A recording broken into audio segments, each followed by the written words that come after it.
All right, here we go. Game 3. And this is safe to say a game that can be a momentum changer.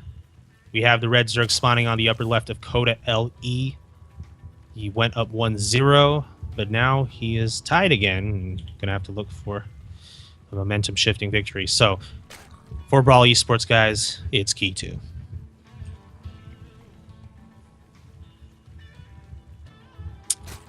Against him, we do have the pink Protoss on the bottom right. And, you know, he got to that sweet spot, that time in the Protoss's life where it's like 18 minutes and you got KaLo, you got Hydra, or not Hydra, what am I talking about? You got Colossus and Stalker, plus 3 upgrades. If he can get back to that spot, I'm sure he'll be loving it. But yeah, for Brawl Esports as well, we have Zeal.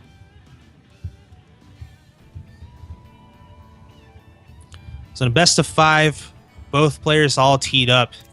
That game 3 is pretty big, right? You win it, you're now in match point, and the ball's in your court. So I think both these guys here are gonna really want this for sure. And it's $50 on the line. Can't say that enough. I wish I had extra $50. I'd love to have $50 right now. I'll just say that. But either way, they'll both already have 75, so they do have that to fall back on. But, you know, who doesn't want more money, right? You heard Bly in that interview. I was waiting for that, by the way. I asked him, you know, why do you like to play in so many of these online cups? You seem to be so active in this community in that regard. And, you know, he gave some good legitimate reasons like practice and, you know, competition, and then money. He said money. And I was like, come on, we all know.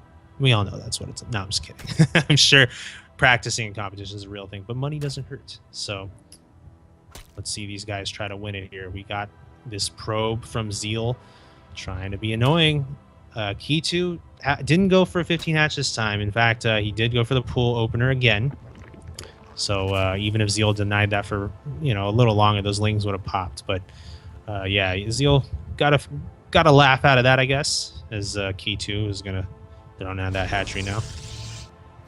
And a forge opener again from Zeal. So this is the second time now in 2 games where Zeal has decided to open forge, which is interesting because I think it's been discussed ad nauseum that that's just not really something Protosses like to do. It does delay tech, especially if they wanted to make some kind of a gateway push.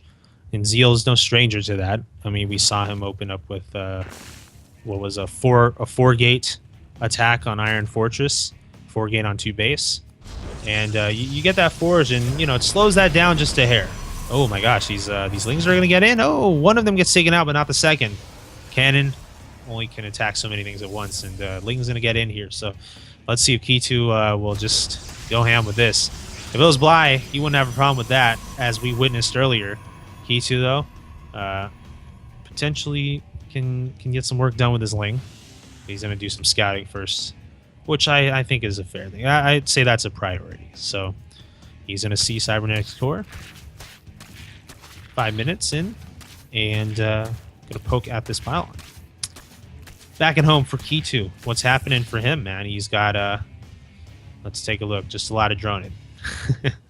He's just going to add to that, and again, late third, as we've seen him prefer to do in these games.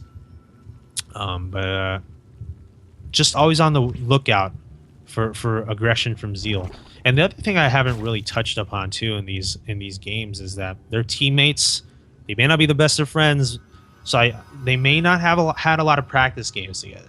That is possible. I mean, if you don't like somebody, why would you volunteer to play against them, right? But you know, I'm just gonna assume here that as teammates they may have had custom games, in-house tournaments or whatever. So it is entirely possible that, you know, they're pretty familiar with each other's play styles, and that can influence for sure, you know, how the Zerg opens, right? As far as taking an earlier third or opening pool to just get some quick lings out, as opposed to just blindly expanding. So, you know, that's an important thing. Map, of course, this being Coda. First time we've seen 2-player map here. But I haven't seen that really affect the opening of these guys. They seem to be playing pretty similarly for the most part. We got Zeal again going for a Stargate. And last game, He went for Oracle, which didn't amount to much in the long run. It really didn't. He killed about 2 drones, but it didn't even come into play later. Didn't see him try to use it again, and certainly wasn't really joining the battle. I don't even know what happened to it, actually. I completely forget what happened to it. But he's trying it again. And as I said last game, sometimes that Oracle doesn't quite get the kills you want it to kill, but, you know, if it can force out spores, more queens, hey, you know, there's some value in that. Otherwise, though, we have KiToO now finishing up his 3rd base, getting his lair, just starting that, and the spores are popping up. So you did see the Stargate. Zeal not trying super duper hard to hide it or anything by building in this location. And, of course, the Lings spot the Oracle on its way. So saw a couple spores pop up in the natural and the main, but what about the 3rd? The 3rd is just finished, but there's not much mining going on there just yet.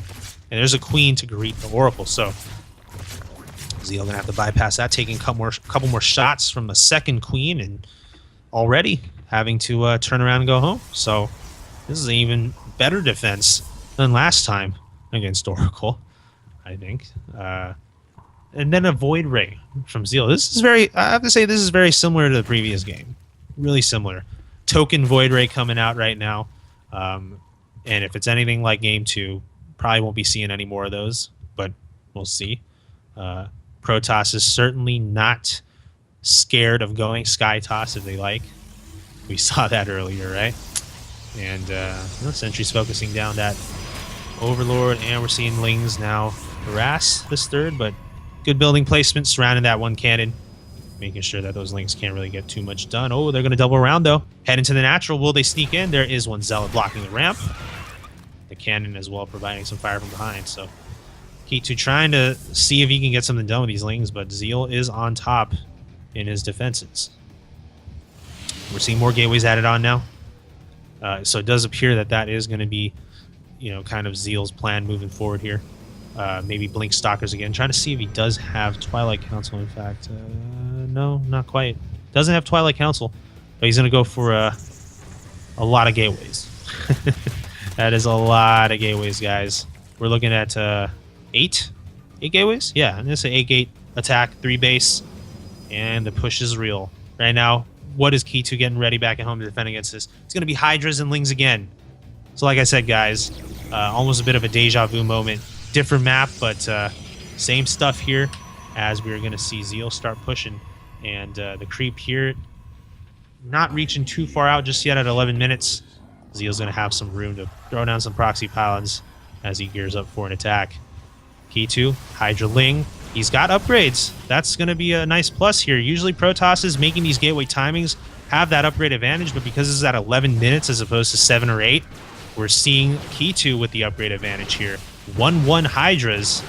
So let's see if these Lings can tank just enough to have those Hydra spines make their way in, and this is looking pretty decent so far for KiToO, but the force fields are keeping a lot of these Hydras out of the action, but I don't know if it's going to be enough. Look at this. The Protoss units are winding down, and that's GG.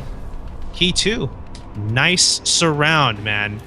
And that's what's so wonderful when you're Zerg and you know something's coming and you have enough units to sort of position them where you need to be from different angles.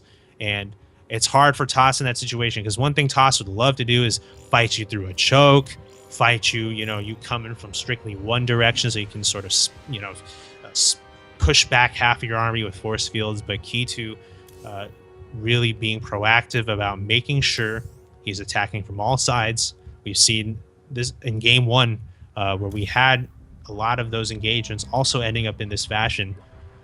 It forces the Protoss to put down more force fields, and they run out a lot faster. So that's a favorable engagement there for Zerg.